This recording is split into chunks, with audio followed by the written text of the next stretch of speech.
બાળપણથી ભગવાનના ભક્ત હોય છે.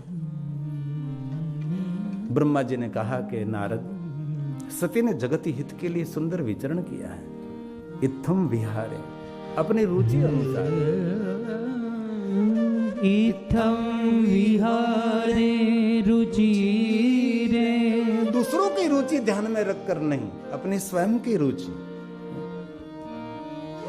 दूसरों की रुचि क्या है, दूसरों का स्वभाव क्या है, उसका व्यवहार क्या है, उन पर सती ने बहुत ध्यान नहीं दिया. हमारी आत्मा क्या कह रही है, वो बहुत महत्व की बात है. और आगे कहा, बाल्यवस्था से भगवान के भक्त थी. कौमार्या, कौमारेर भक्तवत्सला, जहावस्थां कौमारी, स्वेच्छाधृत नराकृति, स्वेच्छाधृत नराकृति. एक मनुष्य का रूप लेकर अपनी इच्छा अनुसार विचरण किया है. और सती के जीवन की विशेषता है कि सती ने दूसरों को कभी चमत्कार नहीं दिखाया. पूरे सती का जीवन चरित्र आप पढ़ लीजिए, कभी किसी को चमत्कार दिखाकर भ्रमित नहीं किया. और दिल से एक बात सुनिए, दुनिया में कोई चमत्कार नहीं है. चमत्कार से हजारों योजन दूर हुआ. ये पूरा ब्रह्मांड एक विचित्र घटना है. पूरी पृथ्वी पर रोज एक अलग अलग घटना बनती है. घनघोर अंधकार में आप आकाश के सामने देखो तो इतने तारे, सभी सितारे पृथ्वी के शत्रु हैं.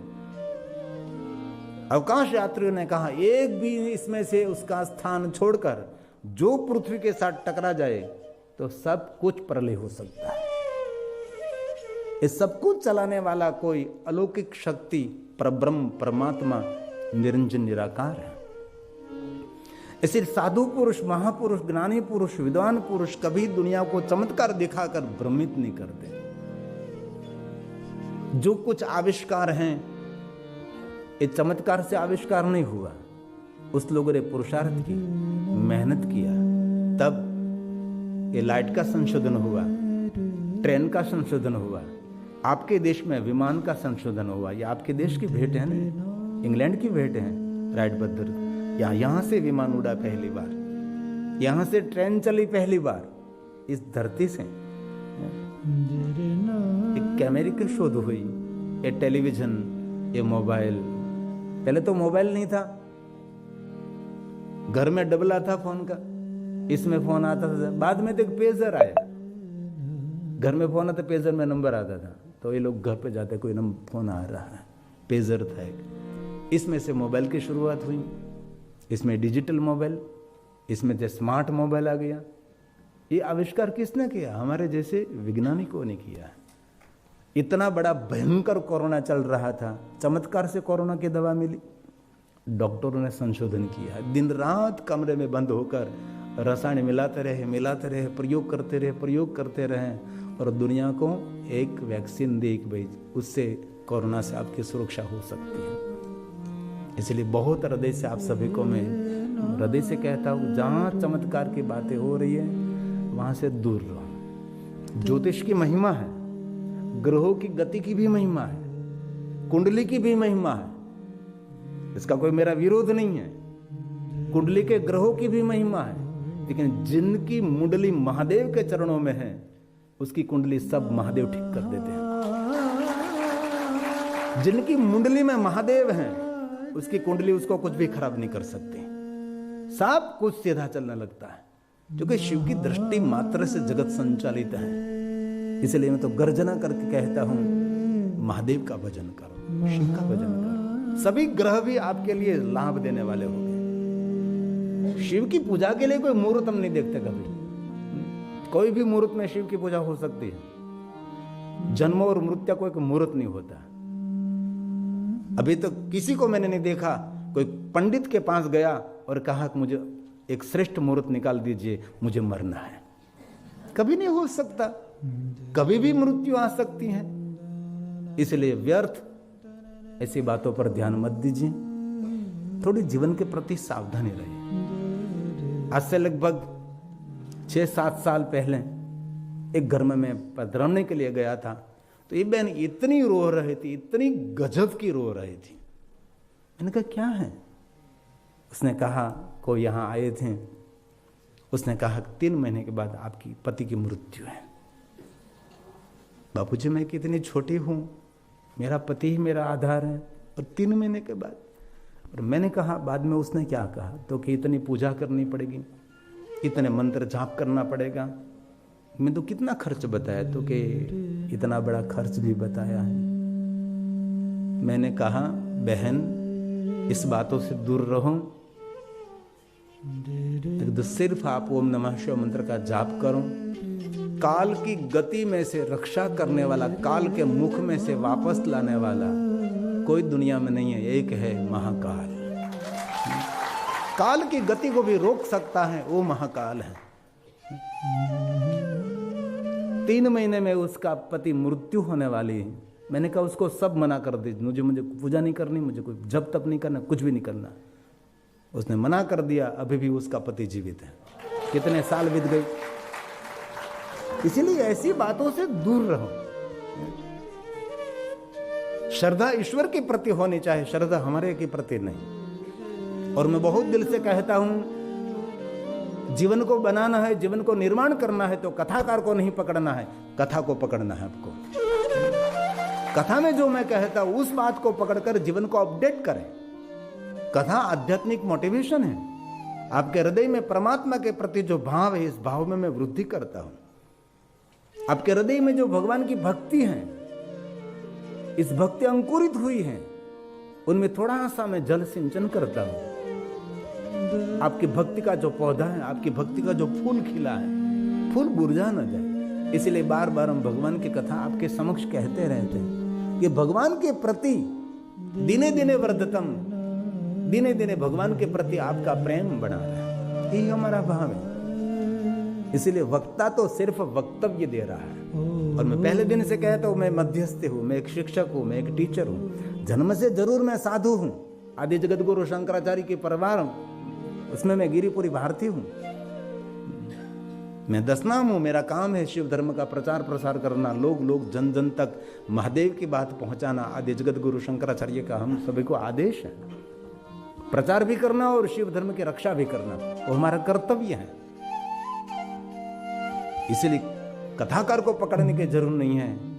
कथा में जो कोई बात है आपके हृदय को स्पर्श करने वाली है, एक बात को पकड़ लीजिए, बस जीवन को सुंदर निर्माण करें। और आप सभी कर सकते हैं, क्यों नहीं हो सकता। सती ने ये जगत को संदेश दिया है, अपनी इच्छा अनुसार सुंदर विचरण किया, किसी को चमत्कार नहीं दिखाए। और महापुरुष कभी चमत्कार नहीं दिखाते। अभी मैं छत्तीसगढ़ में कथा कर रहा था, मुंगेली में। वहां के लोग इतने भले भोले थे, इतने भले भोले, गजब के। सीधा पैरी पकड़ते थे। इतने साधु संतों के प्रति वो इतना भाव व्यक्त करते थे। और ऐसा भाव पूरे भारत देश में मैंने पहली बार छत्तीसगढ़ राज्य में और मुंगेली में मैंने देखा। और इस सबको मैं कह कर आया कि ऐसा भाव हमारे प्रति रखने की जरूरत नहीं है। जो हमारे प्रति जो भाव आप रखते हैं, वही भाव भगवान भावनाथ महादेव के प्रति रखो, आपका बेड़ा पार हो जाएगा। और मैंने वो भी कहा, यहां आपके राज्य में जो कोई जादू टोना वाला आएगा तो आपको प्रेम पूर्वक लूट सकता है। ये भी मैं उन लोगों को, कोई जादू टोना वाला आया, उल्टी गुल्टी करने वाला आया तो आपको लूट सकता है। इसलिए बहुत हृदय से मैं कहता हूं, जीवन के प्रति थोड़ा सावधान रहिए। आप सभी को भी जो एक बात याद रखिए, बहुत सारे घर में मैं जाता हूं तो लोग यंत्र पूजा करते हैं। यंत्र की पूजा करनी चाहिए, श्री यंत्र, लक्ष्मी यंत्र, कुबेर यंत्र, बहुत सारे यंत्र हैं। तंत्र के देवता भी महादेव, यंत्र के देवता भी महादेव है। सभी के देवता तो शिव है। बहुत लोग ऐसा मानते हैं कि यंत्र की पूजा करने से मेरा भाग्य खुलेगा। खुलता है, इसमें कोई मेरा विरोध नहीं। यंत्र की पूजा करने से आपको लक्ष्मी मिलती है, भाग्य खुलता है। लेकिन यंत्र की पूजा करते करते यंत्र की तरह काम भी करना पड़ता है। दौड़ कर मेहनत करनी पड़ती है, दिन रात। यंत्र मतलब मशीन की तरह जीवन में काम करना पड़ता है। आज मुझे भरत भाई कह रहे हैं कि मेरी दीकरी मेरी बेटी के लिए मैंने ये किया, मेरी बेटे के लिए ये किया और मेरे लिए सब कुछ। बापू ये मुझे कल दे रहे हैं कि शिवालय के लिए एक स्तंभ दे रहे हैं, तो मैंने कहा नहीं मुझे नहीं चाहिए, आप आपके लिए रखें, जो कि आपकी उम्र भी बड़ी है, आपको आपके जीवन में आपको ज़रूरत होगी, मुझे नहीं चाहिए। मैंने सुमित्रा बा को कहा कि नहीं, मैंने कहा आप रखिए, मुझे कुछ नहीं चाहिए। शिवालय तो मेरा धीरे धीरे हो जाए, शिवालय मैं थोड़ा बना रहा हूँ, बनाने वाला तो वो है, मैं तो निमित्त मात्र हूँ। और मैं कभी मांगता भी नहीं किसी के सामने। और जब से मैंने कथा शुरू की तब से मैंने कभी दक्षिणा किसी को नहीं की कि मेरी दक्षिणा इतनी होगी, जो देते वो मैं ले लेता हूँ। लेकिन कोई कथा का मैंने नहीं से कहा इतना मुझे देना ही पड़ेगा, कभी नहीं, कभी नहीं। मैंने उसको कहा कि नहीं मुझे चाहिए, आप रखिए, आपको आने वाले समय में बहुत पैसों की जरूरत रहेगी। उसने कहा नहीं बापू हमारे लिए सब कुछ ठीक है, बेटे के लिए ये किया है, बेटी के लिए ये किया है। तो मुझे एक ही बात आई, इस व्यक्ति ने कितना पुरुषार्थ किया होगा, इस व्यक्ति ने कितनी मेहनत की होगी, कितने घंटे तक कॉफी शॉप में खड़े रहे होंगे, है ना? कॉफी शॉप था ना आपको, कितनी मेहनत कितना पुरुषार्थ किया होगा। और एक बात कहूं, आपने जो पुरुषार्थ सबने किया है ना, आपने जो मेहनत की है ना, उसके 10वें भाग की मेहनत आपका बेटा और बेटी कभी कर ही नहीं सकते। आपने जो किया है वो लोग नहीं कर सकेंगे, हो ही नहीं सकता। आपने जो जुनून था, आपने जो पागलपन था कुछ करने का, ये लोग नहीं कर सकेंगे। तो सती का सुंदर जीवन चरित्र समाज को बहुत बड़ी प्रेरणा देता है।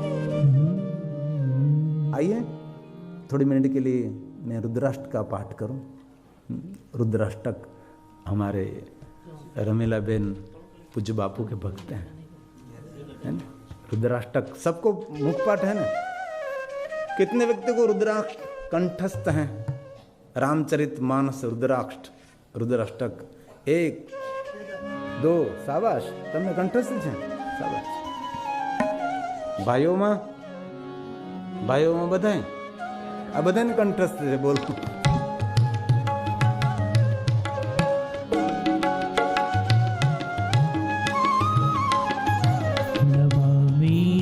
मीशान निर्वाण रूपं विभुं व्यापकं ब्रह्मवेद स्वरूपं निजं निर्गुणं निर्विकल्पं निरीहं चिदाकाशमाकाशवासं भजेऽहं निराकारमोङ्कारमूलं तुरीयं गिराज्ञानगोतीतमीशं गिरीशं करालं महाकाल कालं त्रिपालं गुणागार संसार पारं नतोऽहं गुणागार संसार पारं नतोऽहं।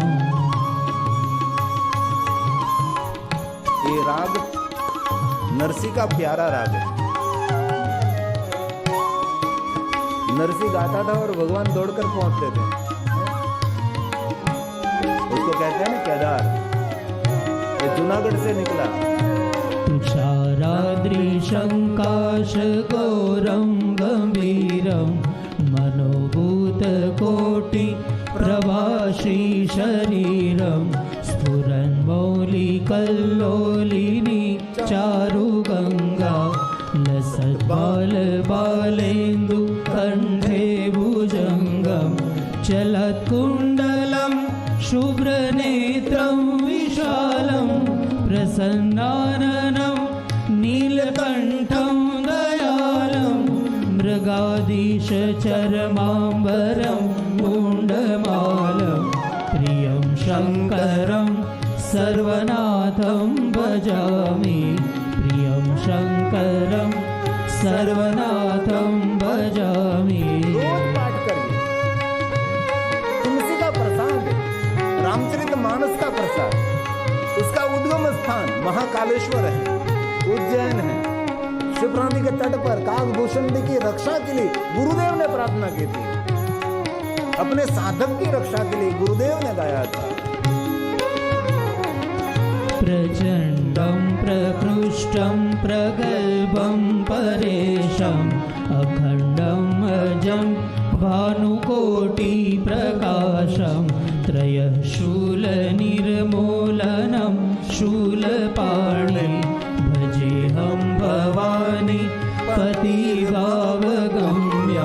कलातीतकल्याणकल्पान्तकारी सदा सज्जनानन्द दाता पुरारी चिदानन्द सन्दोह मोहापहारी प्रसीद प्रसीद प्रभो मन्मथारी प्रसीद प्रसीद प्रभो मन्मथारी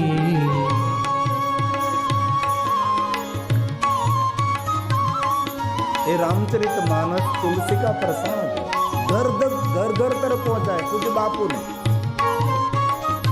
घर घर तक हनुमान चालीसा का पाठ पहुंचा है पूज्य बापू ने।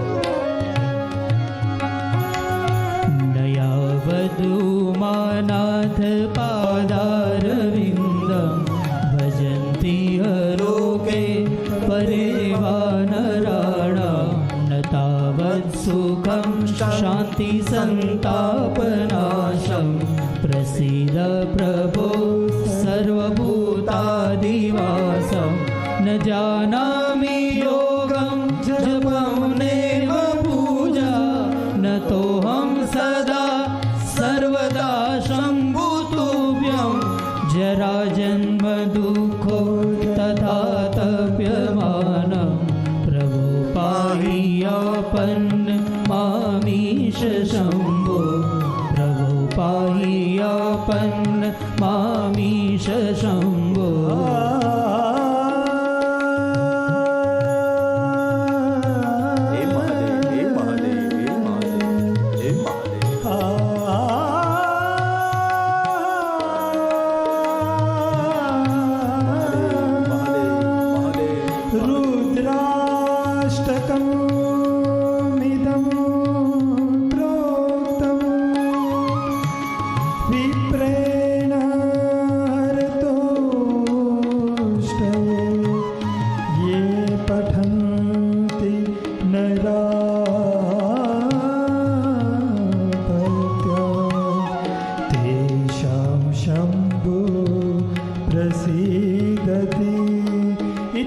श्री गोस्वामी तुलसीदास कृतं रुद्राष्टकं संपूर्णम्। दर्शन दो घनश्यामनाथ मोरी अखिया प्यासी रे दर्शन दो घनश्यामनाथ मोरी अखिया प्यासी रे दर्शन दो घनश्याम।